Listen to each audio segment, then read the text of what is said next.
Hello and welcome back, everyone. Great to be with you. Another beautiful opportunity to connect to the Zohar, to reveal this light in our own lives in the world. We know that every time we connect to the Zohar, we are opening up our hearts. We're drawing the light of our soul, or revealing the light of our soul to ourselves and within the world. We meditate that we are awakening more love through our study. We're overcoming all of our limitations.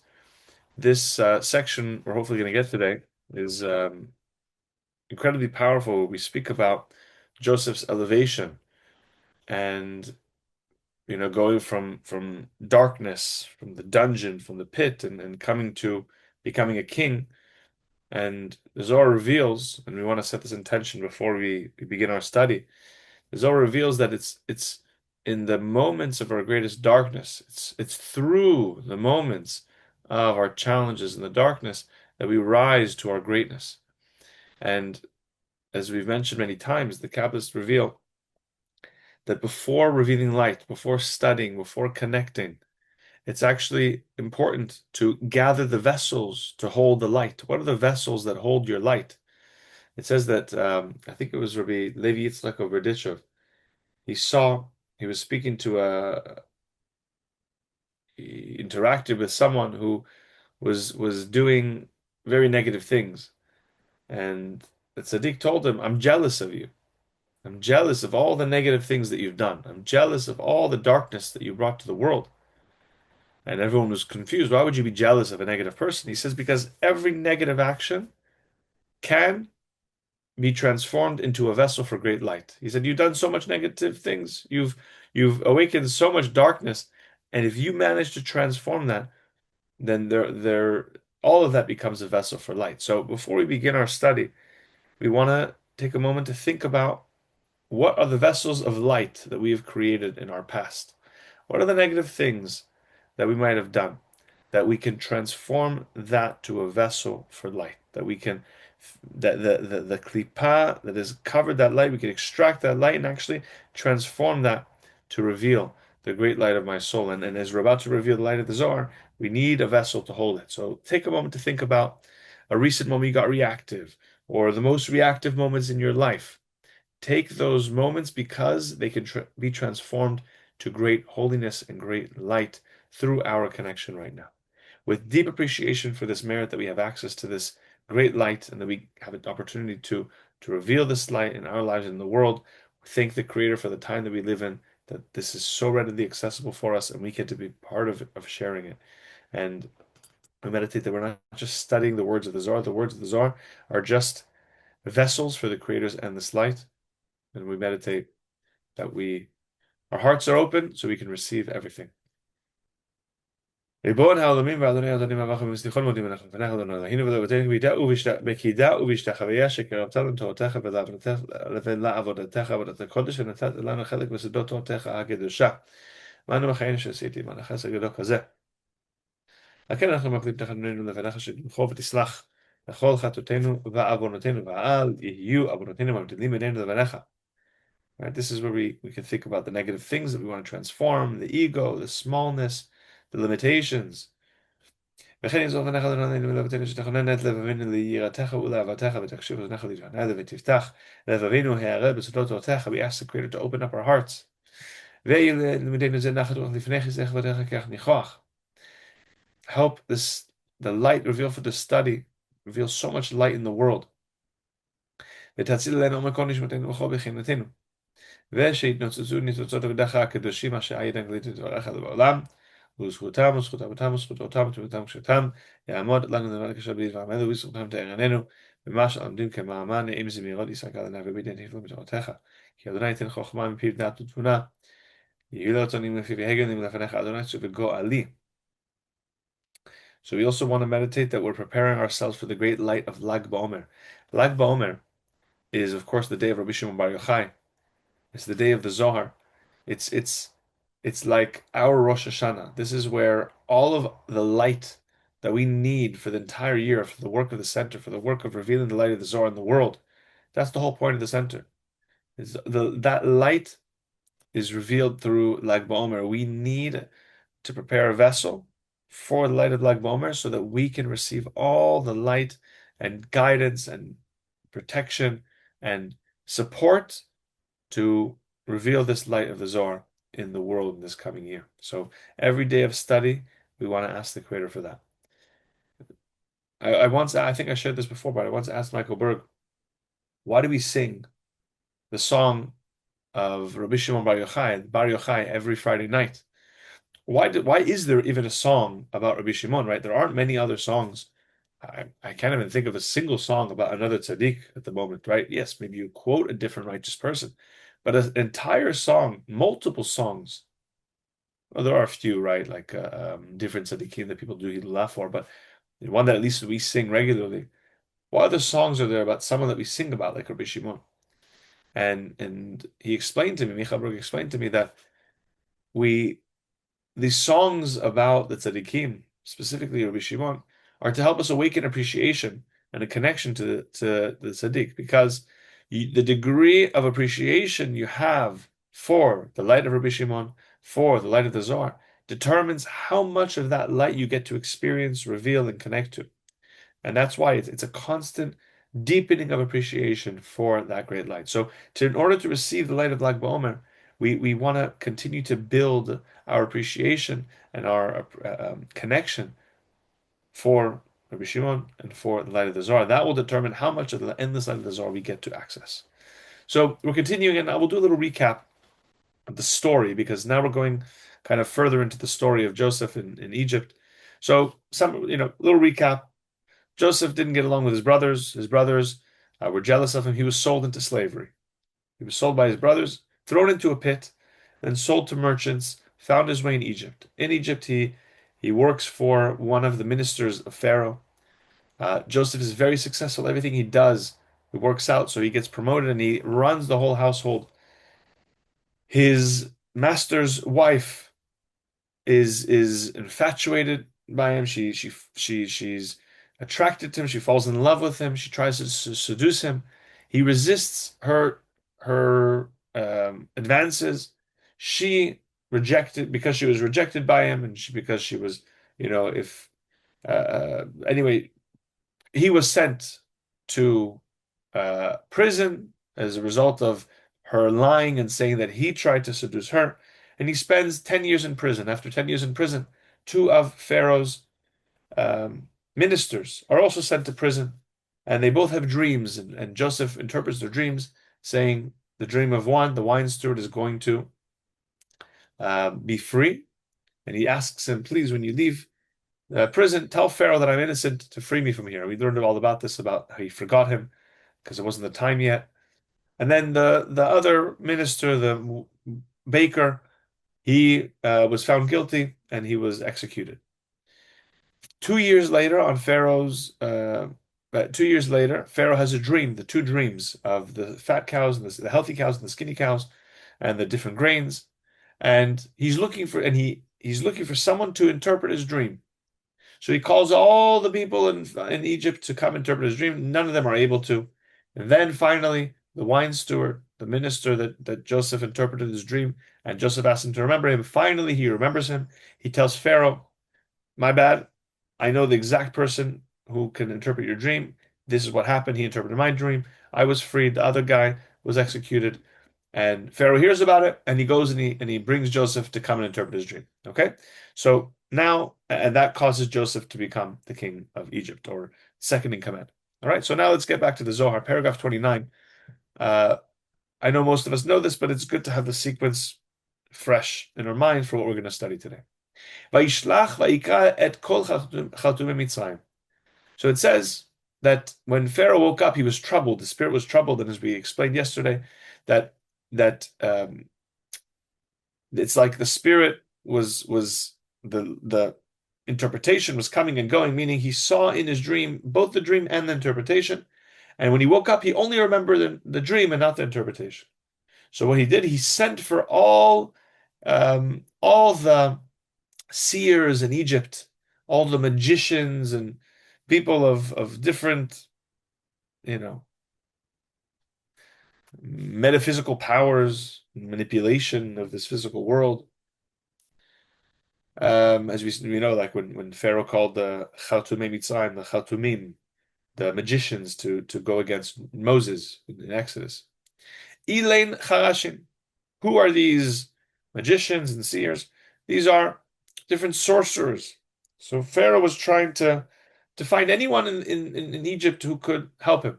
Who are all the sages, all the wise people? Ilin Hakimin Betaira. Those are the ones who are wise when it comes to the stars, astrology. Egypt had unbelievable astrologers, right? And Pharaoh also in the time of Moses used those astrologers. They could see in real time what was going on. That's why when Pharaoh called the astrologers to see what did the astrologers tell Pharaoh? They said throw all the children into the Nile, right? Because there's going to be a man who comes and rises against you. They saw that Moses' soul was going to come and free the Israelites. They said, throw him into the Nile. And when Moses' mother put him into the Nile, meaning in the basket, they said, oh, he's already in the Nile, thinking he drowned.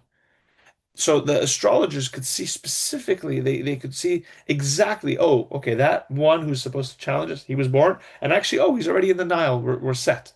So they couldn't see the depth that actually he was in the basket, he was protected, but they were very, very accurate. So Pharaoh calls all of the wise people, all the astrologers, all the fortune tellers, all the magicians, all the sorcerers, anyone who has any spiritual insight or understanding, not positive, but spiritual. People think spiritual is good, not always, right? You can connect to spirits in a very negative way. Either way, so all of them tried to look and try and figure out what the interpretation of the dream was. And they would tell him, oh, this 7 years means you're going to have seven daughters and the seven cows, the seven daughters. And then, the skinny cows eat the fat cow, the healthy cows. So all your daughters are going to die. And all the different interpreters gave him lots and lots of different interpretations. And as we said yesterday, the Creator waited for every interpreter to say every possible interpretation, every sorcerer, every person to give it their shot. And then only after Pharaoh exhausted all options, then the Creator said, okay, here you go. Here's Joseph. Joseph is going to interpret your dream. And the Creator waited for all of them so that no one could claim, oh, that's what I really meant. Oh, I was going to say that. Oh, I saw the same thing. It would be very clear to everyone and very, very clear to Pharaoh, Joseph is the one. Paragraph 30. Amar Rabbi Yitzchak. Rabbi Yitzchak says,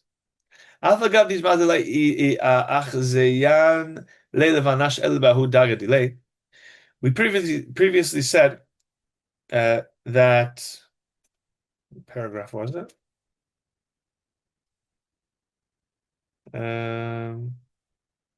Paragraph 24, 23 and 24. We previously said that everyone is shown in the dream, they're shown on their level.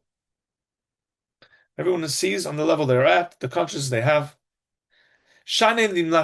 But it's different when it comes to kings. Kings and leaders, right? It could be a prime minister or a president or whatever in our modern time. Any person of leadership, but specifically of, a position like that. We know that a king or a world leader, it's not random when they are kings. And the truth is, I'm not saying that because you are a world leader, that makes you more spiritually connected.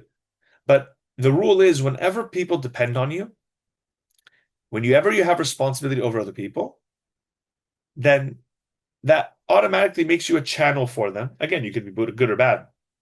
There's no difference. But if people depend on you, then you are given for them also. You are given, as we're saying here, messages. The king, the president, prime minister, the leader, queen, whatever, will be given messages not because of their greatness, but because of the people they serve. Because that's the point of any type of position, is to serve the people. So they are given messages. They are able to see supernal divine things. Right? A king is not just a person who was born as a king. There is divinity in this as well. Nothing is random. actually says there's a special blessing that you see when you see a person of royalty, whether they're good people or bad people.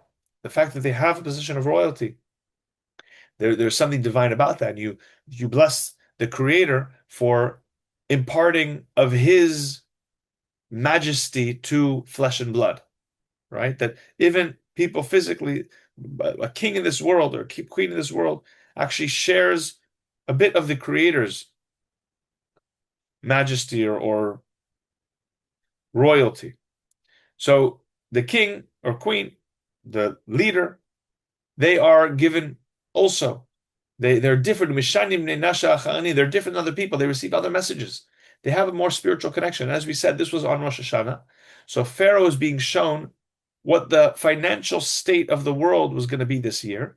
And he was given that message for the people. So people are different. They receive different messages.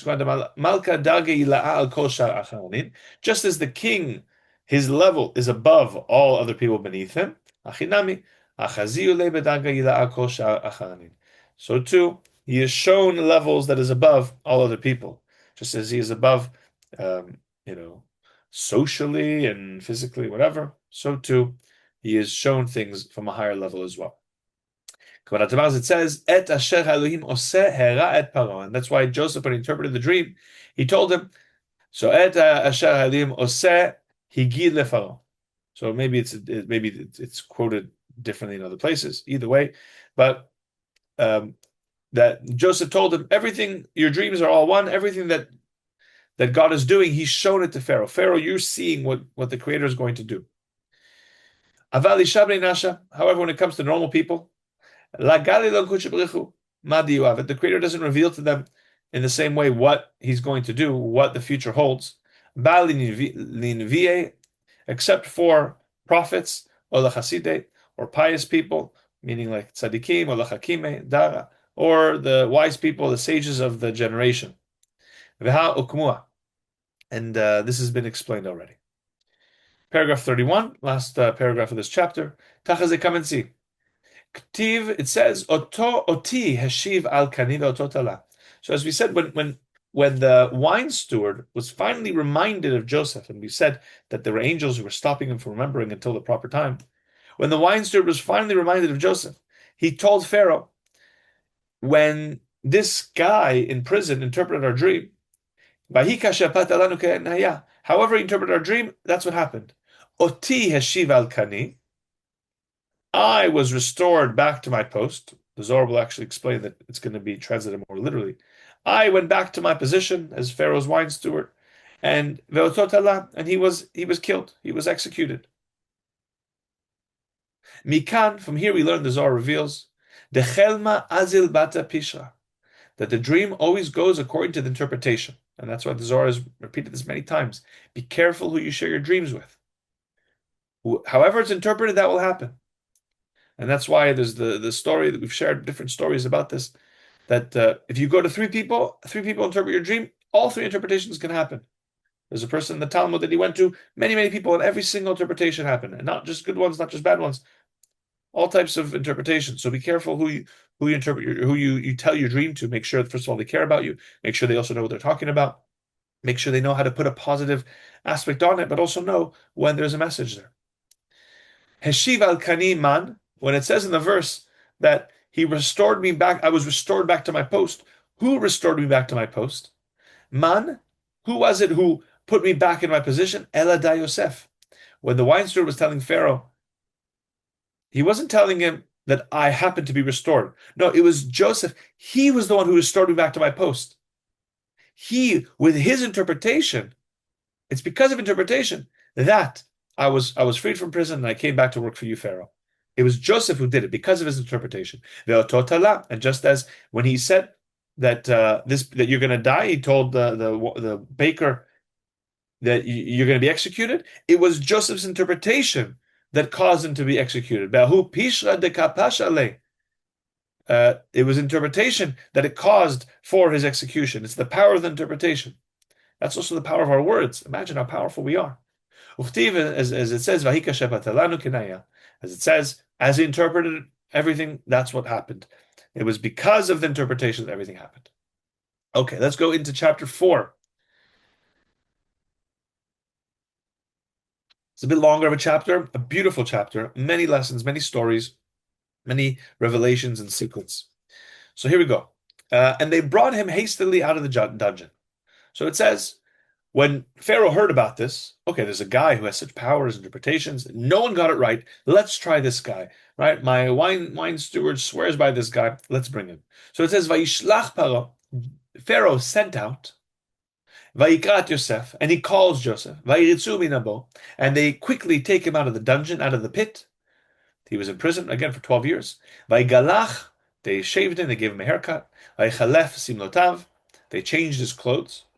Vayavol Paro, and he came to Pharaoh. So here we go. And this is also, by the way, it was all on Rosh Hashanah as we revealed, and that's why the Kabbalah reveal on Rosh Hashanah. You can be the day before, you can be in prison, you can be in darkness, you can be in chaos, and if you do Rosh Hashanah right, everything changes. You can go from the prisoner, the lowest person in Egypt, to king, the highest person in Egypt. And that happened to Joseph on Rosh Hashanah in a single moment. It happened so quickly.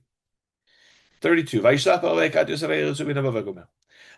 patach ve'amar. Rabbi Abba opens and says, "Rotzeh Hashem et yiriav et hamiyachalin lechasto." Beautiful verse in Psalm 147, verse 11.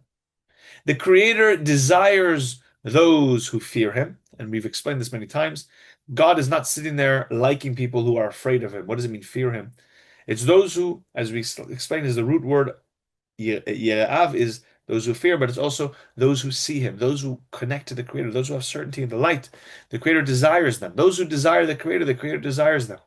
Those who aspire to His loving kindness, those who desire the Creator's mercy, and those who act in that way. Zohar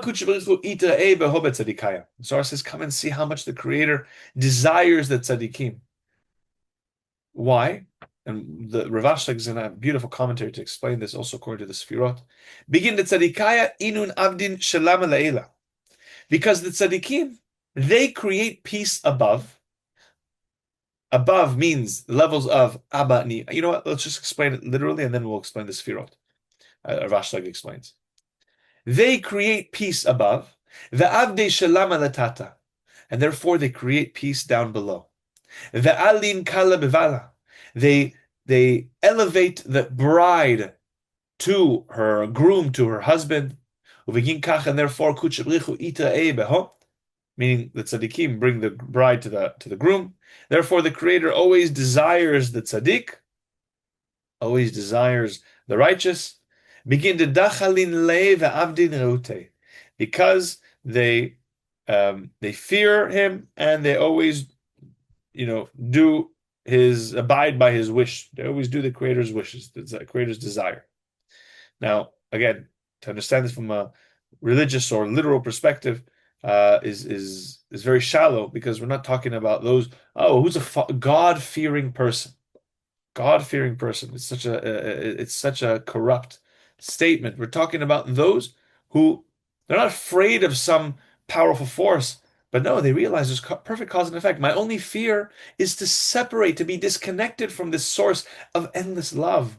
Every time I'm reactive, every time I'm selfish, that is when I fear my own selfishness, my own ego. That's what a God-fearing person is. I'm not afraid of God because of what it might do to me. I'm afraid to disconnect from the only source of light in this world. So now how does Rav Ashlag explain this beautiful section? Because they create peace above, therefore there's peace below, and therefore the Creator desires them. We know that there are 5 sfirot, 5 partsufim, 5 structures of the sfirot, and there's obviously endless details and everything within them.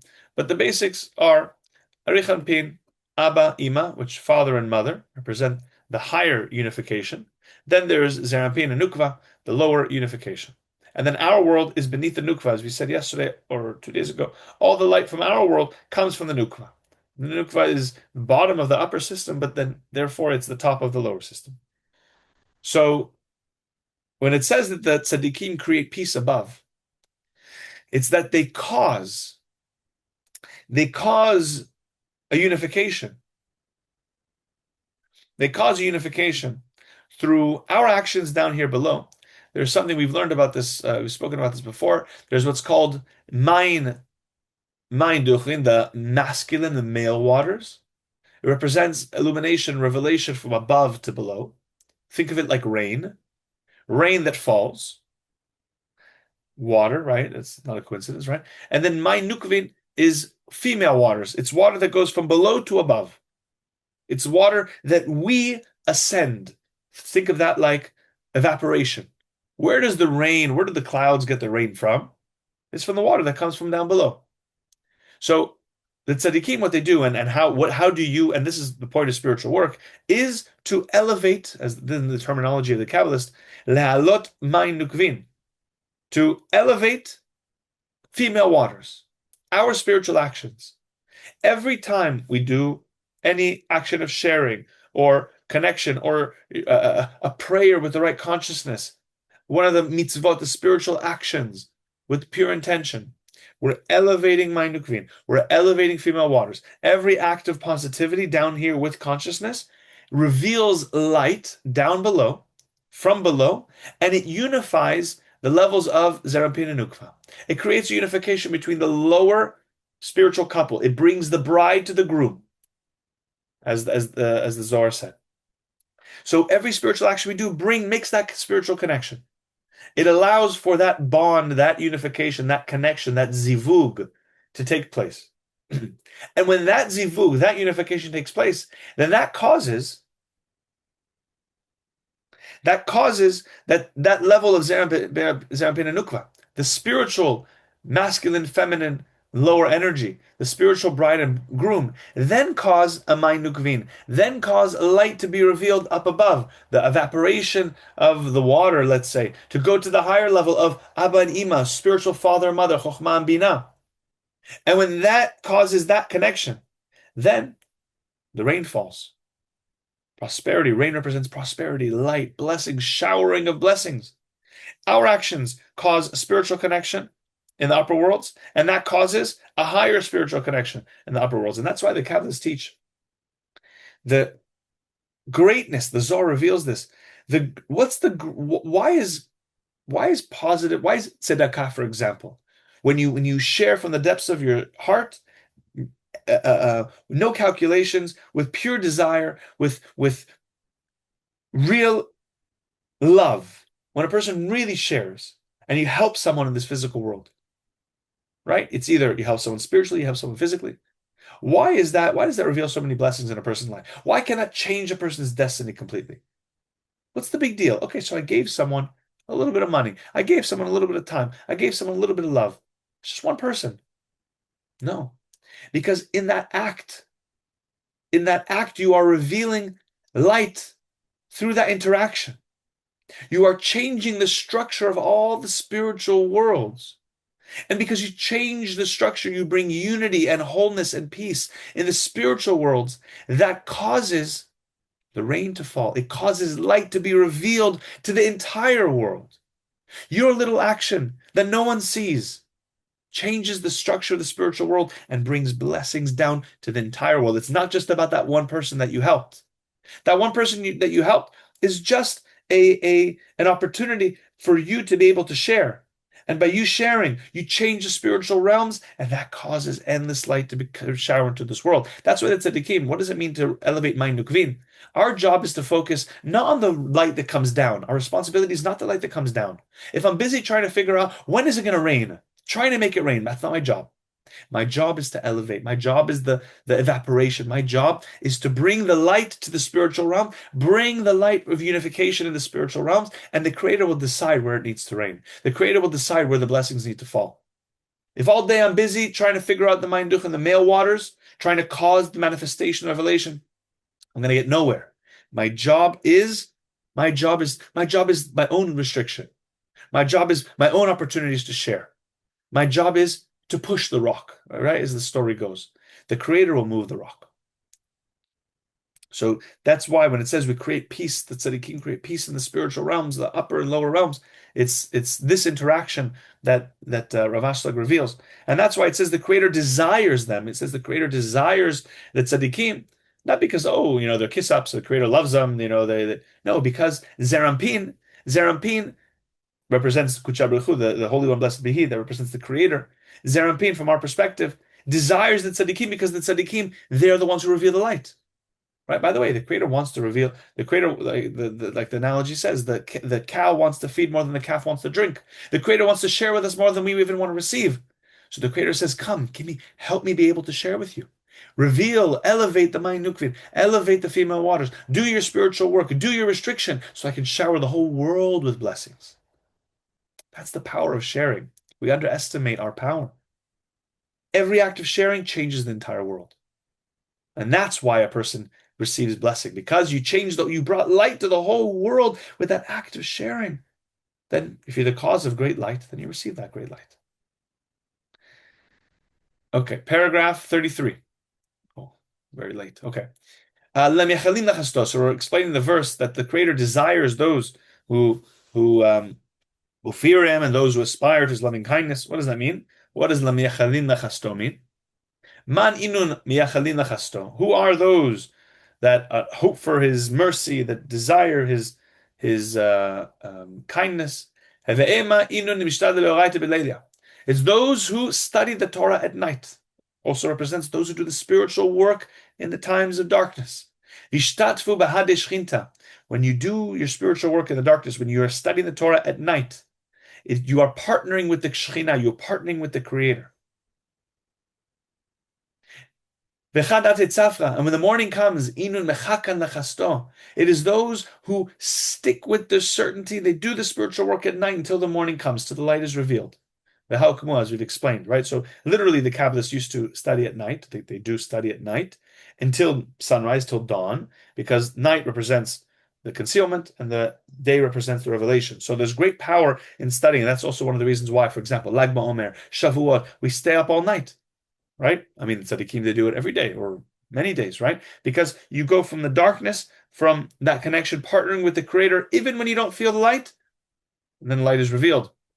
And you're there for that revelation, and you cause the revelation of light. It's those who are waiting for the Creator's mercy. Keep the certainty until it comes. The Halkumah, we explained. When a person studies Torah at night, when a person makes their connections, then there is a thread of grace, a thread of mercy that is drawn upon that person during the day. As it says, by day may God devote faithful care, may the Creator, direct mercy during the day. At night, song will be sung, so that at night a song may be with me. What does that mean? My tama. Why Why does the Creator direct mercy and blessings to me? What is the cause of the mercy and blessings that I experience? Mishum because the song was with me at night. Meaning, when I did the work at night, when I did the work in the darkness, when I did the work, when I prepared the vessel, when I did the work, when I didn't feel the light, that's what causes the light of mercy to come and be revealed. By the way, I have to remind myself and all of us, we're not just studying nice teachings. This is giving us the strength to do this work at night. That's the most important work. This is giving us the strength to make this connection. And therefore, when it says the Creator desires the wicked, the Creator desires those who are in awe, who do the spiritual work. The Creator desires those people. Ktiv et vela bire'av. It's not that the Creator uses the word et. Did I highlight that before? I don't know. Either way, it's the Creator who. It's not only that the Creator desires, it's not only the Creator wants those who are spiritually connected, because then it would have been written bire'av. That would be that would be the literal translation. Rather, it says rather, it means not only does the Creator desire us, but it's like someone who desires to bring goodness to another person. The Creator desires to bring goodness. It's like someone who desires to appease another person. Not only, it's not like, oh, the Creator likes or favors that person. No, the Creator does everything to bring light and blessings and protection to that person. And that's why it says, and that's why it says the Creator desires those, and the Creator does everything good for those people because they have a vessel. They have a vessel for the Creator's great light. I plan to get to this section, but I guess we're not going to. Here is where paragraph 34 and 35. We'll get to that next time. You know what? Let's just read 34 because it's very much related to what we just spoke about. Kigav Nada, paragraph 34. Similarly, right, when the Creator desires not just it does not that the Creator just wants the people who are connected, but the Creator does everything to bring light and appease and protect those. So that's why it says, Yosef Joseph was depressed. Joseph was sad. Joseph was sad on a soul level, on his heart. Because he was in prison for 12 years, sold into slavery, separated from his family. Then when the Creator sent for him, it says, they quickly took him out. What does that mean? They were trying to cheer him up. He was depressed. They were trying to tell him nice things and happy things and cheer up his spirits, to gladden his heart. Because he was sad, he was depressed, in a depressed state, meaning, like the Rav explained, what is depressed? It's like a flat tire. There's no air, there's no life, there's no spirit in it. It's depressed. So they tried to lift his spirits. Who's trying to lift his spirits? Is the Creator. We're not talking about Pharaoh or the Egyptians. Tachazeh, come and see. In the beginning, Joseph found himself in a pit. Bevera istalak levata. Joseph found himself, his brothers threw him into a pit, and from that pit, he eventually came to greatness. He went from one pit to the other, from a place to darkness, and then from the second pit, from the dungeon, he became king. And that's just the Creator. Because of Joseph's consciousness, the Creator was able to lift him up. And next time on Monday, we'll continue with paragraph 35, where the Zohar reveals, Rabbi Shimon reveals, and not just the message of what Rabbi Shimon says, but gives us this power and strength. That how we come to the highest level, it's through our tests and our challenges. So we'll cover that next week. Lots of love to everyone. Thank you so much for joining. Shabbat Shalom. We've begun the week of Netzach, the week of the fourth week of the Omer. That's the power of persistence, and everything the Zohar has been talking about is again that light through the darkness, and with the power of Netzach, we'll come to the energy of consistency. We'll come to doing our spiritual work. Netzach represents the legs of the tree of life. So you keep walking, you keep moving, you keep going, you push outside of your comfort zone, and you will, wherever there is effort, yagata umatzata. Where there is effort, where there is great effort, the light will always be revealed. Lots of love to everyone. Shabbat Shalom. Thank you for joining. See you next time.